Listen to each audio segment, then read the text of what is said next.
Alright guys, today is the return of Club Review, which is where I take a look at a team in the Premier League and basically assess how they're doing at the moment. So I've chosen to start off with Brentford, who are having a good season in the Premier League. They are currently 8th in the table, so I think things are looking very good for them right now. But we'll get straight into it, and we'll start by looking at Brentford's form. So in the league so far this season, they've only lost 4 games, having played 19, which for a team who have, spent as much as Brentford have, that's really good going.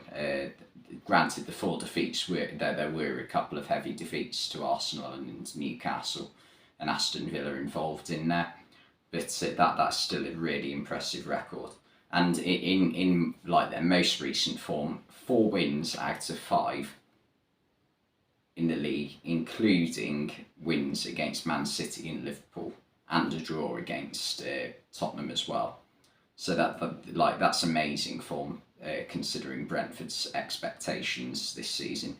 They are out of both cups, losing to Gillingham in the League Cup and West Ham in the FA Cup, both in the third round. So maybe they could have improved there, but I'm sure that this season the main aim for them was to do as well as possible in the Premier League. And right now, a European spot doesn't look ridiculously impossible.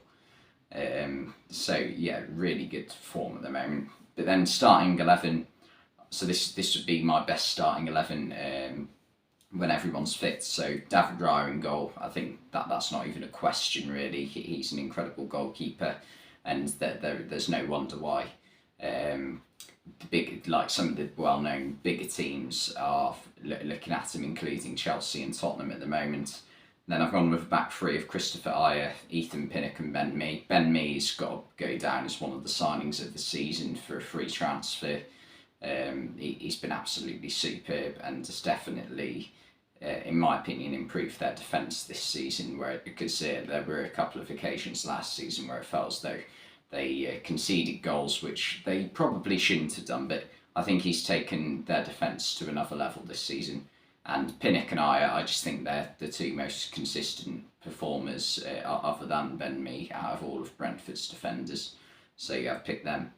The 2 wing backs, I've gone with Mats Roerslev on the right. I think he's a very underrated footballer at Brentford. I think he's very good. People forget how young he is. He's still only 23, so there's plenty of time for him to improve. And on the other side, I've gone with Rico Henry, again another player who his place in the team sheet's never really in doubt when he's fit. He's a brilliant player for Brentford, has been ever since they got promoted. And I don't think he's ridiculously far away from an England call-up, Rico Henry. That's how well he's performed this season in particular, actually. And then in central midfield, I've gone with Matthias Jensen. I think Jensen has a claim to be Brentford's best midfielder so far this season, especially considering that Norgard has spent time injured and hasn't played every game. Jensen has, I think it's fair to say, done quite well in filling the void that has been left by Christian Eriksen, who was brilliant for Brentford last season in the final 6 months. But Jensen has been a superb performer this season, in getting himself goals and assists. Norgard I've put alongside him again, another one of the first names on the team sheet when he's fit. Brilliant anchor in that Brentford midfield, effective in both boxes, has to be in the team. Josh De Silva I've got in the team as well. Very good player earlier on, especially this season, has started to bring his form back again.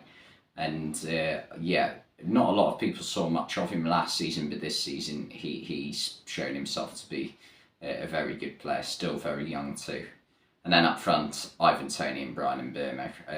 Ivan Toney, I know things don't look good for him right now with the whole gambling, gambling incidents, we'll say incidents anyway. And then Brian Mbeumo's got to be in the team. I know he's not the most he's not the most prolific goal scorer ever, but he definitely causes opponents problems every time he gets on the pitch. That would be my starting 11 for Brentford. A very strong starting 11 in my opinion. then we'll go on to the manager, Thomas Frank. Thomas Frank is a brilliant manager. He's absolutely, helped transform the club. I know it goes deeper than the first team at Brentford. It goes like all the way to the scouting system. The fact that the fact that they one of the only clubs in English football. They might even be the only club who don't have an academy. They have a B team, and I just think they're a brilliantly well run club. And Thomas Frank is a huge part of that. And if you look at every manager in the Premier League now, I think Thomas Frank's probably the least likely to lose his job because of how well he's got his team outperforming expectations, and also just how he comes across in the media. There's not a single football fan that seems to dislike him. I just think he's an overall brilliant manager. And then for potential incomings, so I've picked 3 players that I think that are realistic for Brentford to bring in, and also would definitely improve them. So centre back, I've gone with Fabian Schär, and my reason for this is I think that, and this isn't specifically this transfer window in the way that, by the way, this is like next 12 months or so. So the reason I picked Fabian Schär is he's affordable. I don't think Newcastle would, charge ridiculous amounts for him. And I do think at some point Newcastle maybe are going to look into bringing another centre-back in, which could put Fabian Schär's place in jeopardy a little bit, with Sven Botman being sort of the first name on the team sheet in the centre of Newcastle's defence. But I think Fabian Schär, if Brentford could get him, that'd be an amazing transfer, because I think there's still a little bit of room for improvement in Brentford's defence, especially in terms of backups, because it's considering they play 3 at the back, that you are going to need about 5 good centre backs to get through a season for Brentford. And then I've picked Hublang Mendes, who plays for Almeria. I should say for Schär, the part of the reasons I think he'd fit in is some of the abilities that he has in his game. He's very good at playing long ball, which is Brentford's style of play. It's set piece threat, and very good at defending set pieces as well, which is one of Brentford's main way of scoring goals, and one of the main ways that Brentford managed to get an advantage over their opponents. And also, one thing that I always associate with defenders of Brentford is the ability to get rid of the ball when it needs to be gotten rid of. And I think Schär's a player who's generally quite good at that. And then second option, already said his name, Hublang Mendes, who plays for Almeria in Spain. I think he'd be very suited to Brentford as a wing back, because he's very direct and he's a brilliant dribbler and a very good crosser of the ball as well. So I think he'd fit in very well. Has a transfer market value of 3 million, so that's a potential bargain there for Brentford if they looked into getting him. And the final pick I've gone with is Burnley's Josh Brownhill. I think he'd be a very good signing for Burnley because he can fill in a variety of different roles in that midfield for Brentford. They tend to play a 3-man midfield, Brentford, so they need a little bit of depth on top of the 3 players they have got. And I think Brownhill could force his way into the starting 11 as well. One of Burnley's best performers, and a very hard worker in midfield, very good at tackling and intercepting opponents as well.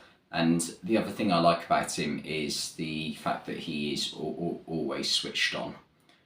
You never have moments with him where it seems as though he's had a loss of concentration, where he loses the ball or something along those lines. He very rarely makes mistakes. So I think he'd be a good addition to this Brentford team as well.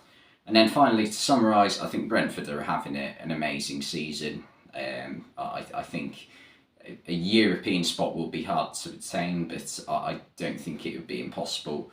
But as long as Brentford can keep improving season on season, keep up with the amazing recruitment that they currently have, I think that the only way is up for them, really. I think it's unlikely due to finances that they'll ever become one of the very best, but they certainly are one hell of a football club.